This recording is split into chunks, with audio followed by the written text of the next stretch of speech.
So my name is Helena Bonham Carter, and I got involved about 100 years ago, frankly.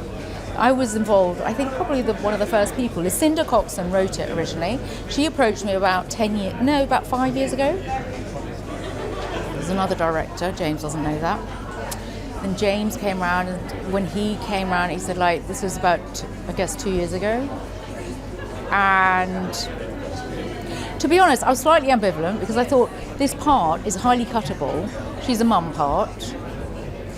It's not a huge amount there. But there was so much that intuitively and in my gut and in my I had to do it because a lot of it, apart from just admiring Winton as a man and that story and One Life, my family, my grandparents did very similar things, not quite on the, did extraordinary things as far as giving visas to Jewish people fleeing the Nazis. So it was part of my DNA. Frankly, also my great-granny was Austrian Jewish, so I basically played her. So I had to do it. And I was Anthony Hopkins' mum and Johnny Flynn's mum. So tell us a little bit more about your character then. Well, Babby Winton, she was a pretty formidable woman, highly educated, unusual for her time, very cultured. She was a refugee herself. She came from Germany, Nuremberg, probably in about early 1900s. She'd done the First World War as a German. They were called Wertheim until, I think, 1937. They changed their name to Winton because they could feel another war coming on, and then they thought they can't do the same, be in England with a German name. And she was extraordinary. I think, in all honesty, she was somewhat frustrated. She could have had an amazing job, but it wasn't the time. She was a housewife. So what she did with her son, and that was a very exceptional and I think quite unusual relationship, a mother and son relationship that is so dynamic. What they did, I think, fulfilled her. It was kind of what she was dying to be. She had all this resource. She was clever and efficient and organised, and she was the perfect woman for the job, and her son knew it. And just finally then, what do you hope audiences will take from this film? I hope that they'll get the hope, and then they'll feel empowered, because that's the main message, that this one man can affect, and every one person can make a difference. Yes, I am Henrietta Garden, and I play Vera Gissing in One Life. And so tell me about your character then. Well, I play Vera, who was rescued by Nicholas Winton as a little girl on the kinder transport that he got the kids out of Czechoslovakia. And then he met her later on. I don't know how much I should say, because, of course, if you haven't seen the film, I don't want to give it away. But he meets her much later on in life at That's Life with Esther Rantzen. And she's a grown woman, obviously, because I play her as a grown woman, not as a little girl. Somebody else plays her as a little girl, a Czech girl. And they come together, they meet each other, and then they became best friends for the rest of their lives. But that was kind of rather lovely. And so they were very, very good friends. I think she must have met him when he was about 84 or something on That's Life, and then they became best friends, and that's the story of Vera. I mean, Vera has written some books herself as well about the whole experience.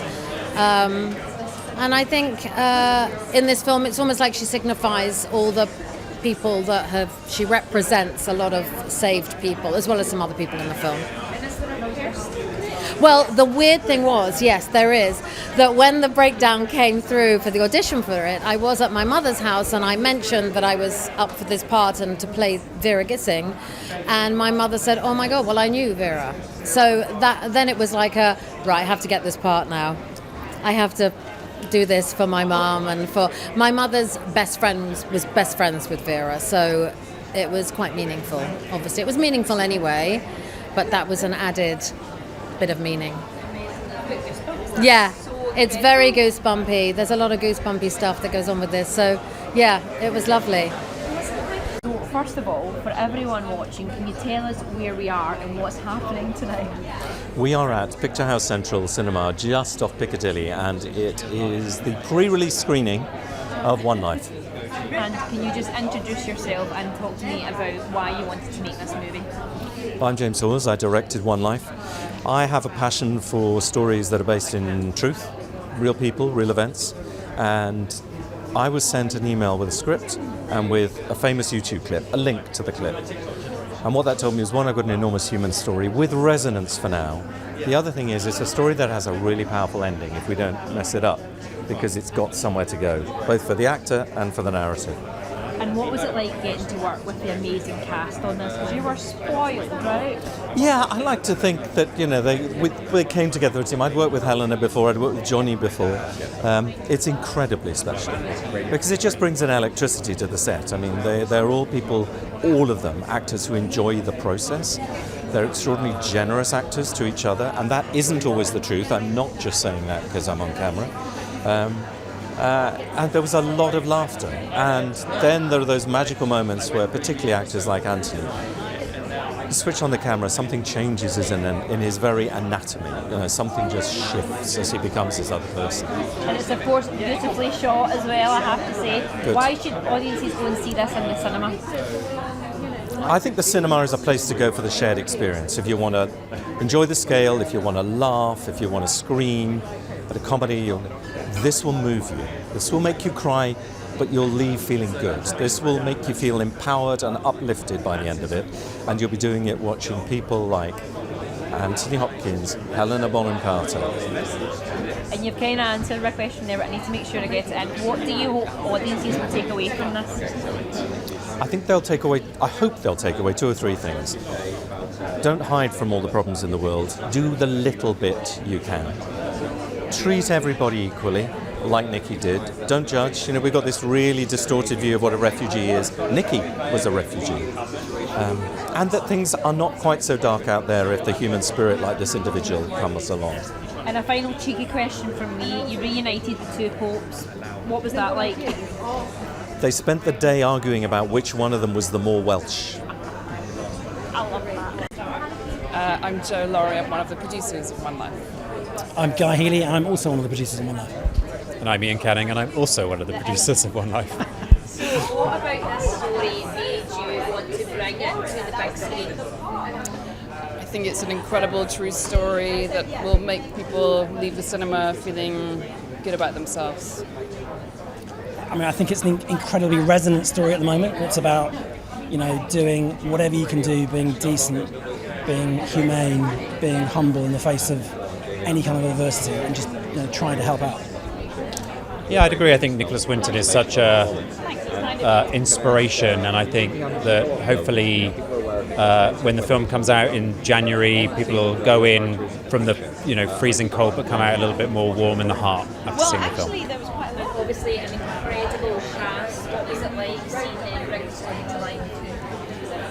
I mean, they're all so wonderful. Romola's here, and it's just, I have to say, amazing to be finally with them. Obviously, we shot the film a little while ago, and there's been a strike, and it feels incredible to have Helena, Romola here with us tonight, and they're wonderful. Anthony Hopkins is a legend, and Helena, we always knew we wanted in the film, so to have her here tonight just feels like squaring the circle.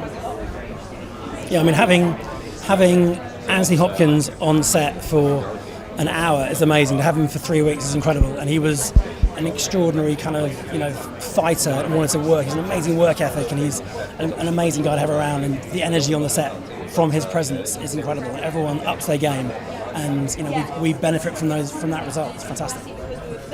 Yeah, everyone in this film, I think, carries with them the passion for the story. So yeah, it's great to be here and sharing it with an audience. And why should people go and see this in the cinema? What do you hope audiences will take away from the film? There's nothing like seeing a great film in a cinema, and we hope people take this to their hearts. It's really something that over the Christmas holidays I think will leave people feeling good and like there's hope, and there's so much going on in the world, but I think that's what they'll take away.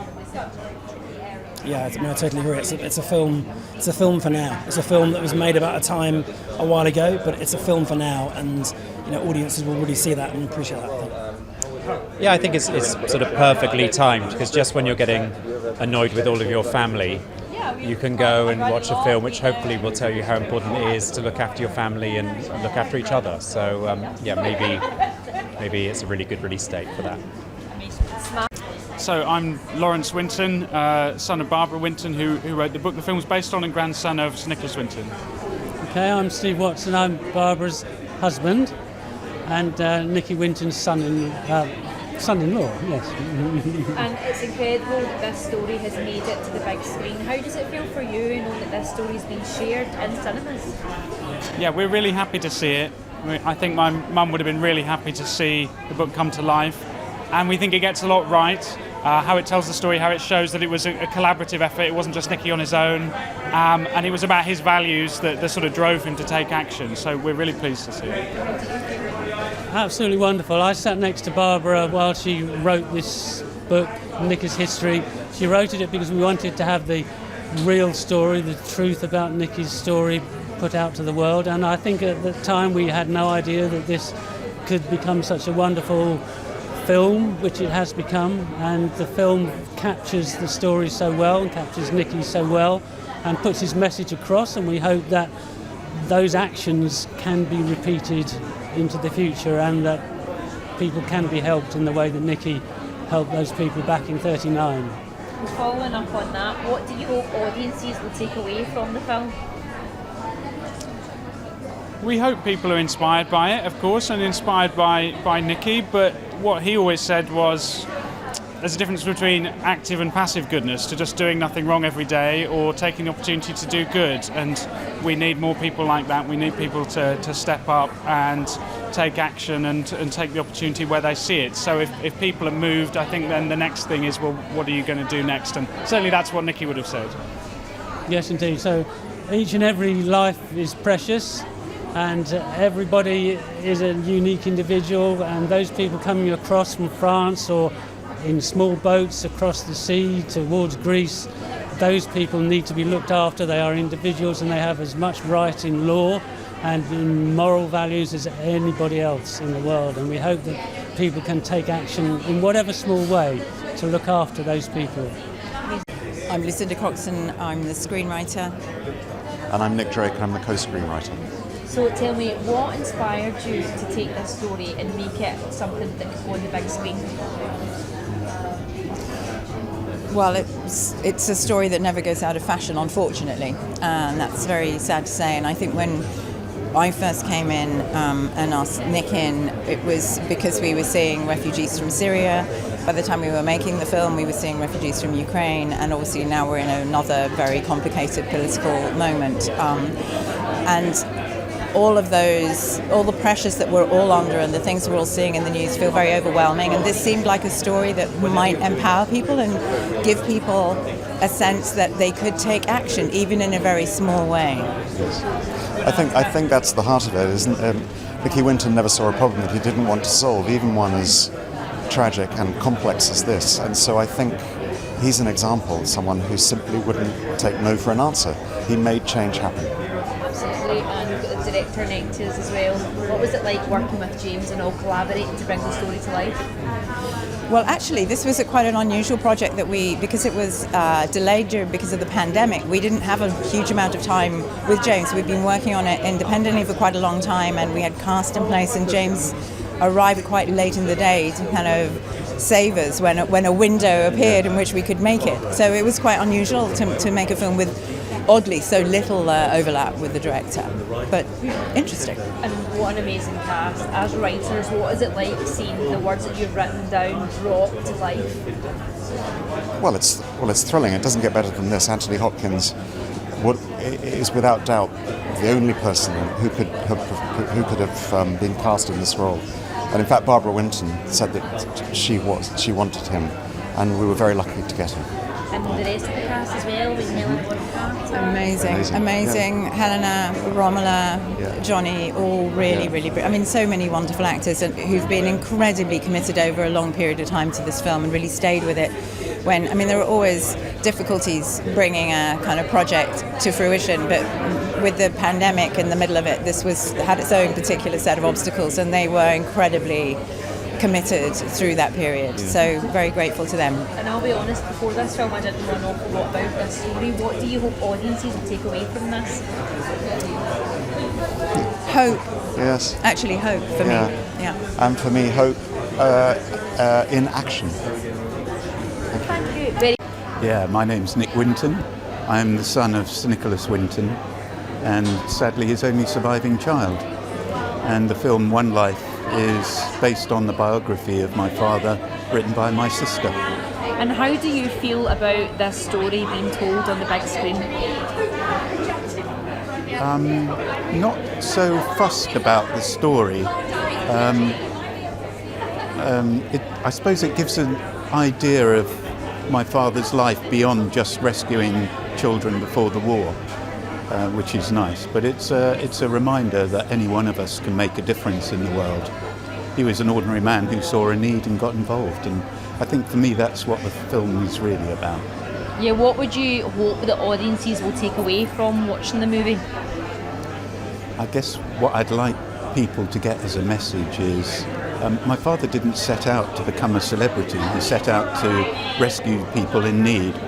And what the lesson is, anybody could do it. Anybody could make a difference. If you see something that isn't right, get a team together and do something about it instead of bitching about what isn't working.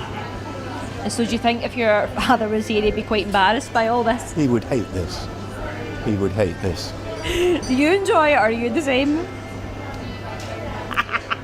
I love the idea that there's a message, a message of hope that people can change the world. You know, we tend to think that it's all so big and complicated and other people have to do things. No, any of us. We change the world every day. Yes, so my name is Romola Garai, and I played Doreen Warrener, who's a real woman. And I was sent the script, I guess it would be summer of last year. What can I say? It was, upon first reading, it was one of the best and most powerful screenplays I've ever read. And tell us a little bit more about your character then. So Doreen Warrener was a real woman who she was an economist, but at the beginning of World War II, just before World War II, she was working as a humanitarian in Czechoslovakia because there were thousands of refugees pouring into Czechoslovakia after the Nazis took over, and she was helping to organise refugee camps and winter coats and food and clothes for all these refugees. And then Nicholas Winton came over to work for her organisation, but it was him that set up the transport of children, realising that they were really going to have to start trying to save people's lives as the Nazis were going to invade Czechoslovakia. And what do you hope audiences will take from this film? I think it's a film that tells a story that we need to tell all the time about the Holocaust, but in a way that reminds people of the impact of a single person, how in the face of what can feel like insurmountable obstacles, one person can make a tremendous difference to the world, and every single person that they saved went on to live and build families and a life in this country, and really about the kind of huge importance of that, really, of allowing people to being open to people coming from abroad and allowing that message of hope really to come through. And I've just met Helena Bonham Carter for the first time. What an incredible woman. We've all met Helena Bonham Carter for the first time, and can I say it's a pretty amazing moment. Yeah. What was it like getting to work with them all? Because you're sharing the screen with legends. Yeah, I've worked with Helena before. It doesn't get any less amazing. I think because she was such a huge influence on my love of acting and the roles that she's played is sort of extraordinary. She's also just incredibly self-effacing person. So the difference between how you think about somebody in your mind and then how they are in real life is it can be huge, and she's just lovely, and it was incredible working with her again. Yeah. You guys mostly shot in Prague, didn't you? Yeah. So you bonded together during that, right? Yeah. So I spent a lot of time in Prague with Johnny and Helena, and it was a very emotional time. It was, the subject matter of the film can be very challenging, and obviously we really wanted to get it right, so there was a lot of hard work, but then also they were just a lovely group of people, so it was a special time in that we all got to sort of hang out together as well. Well, enjoy it tonight.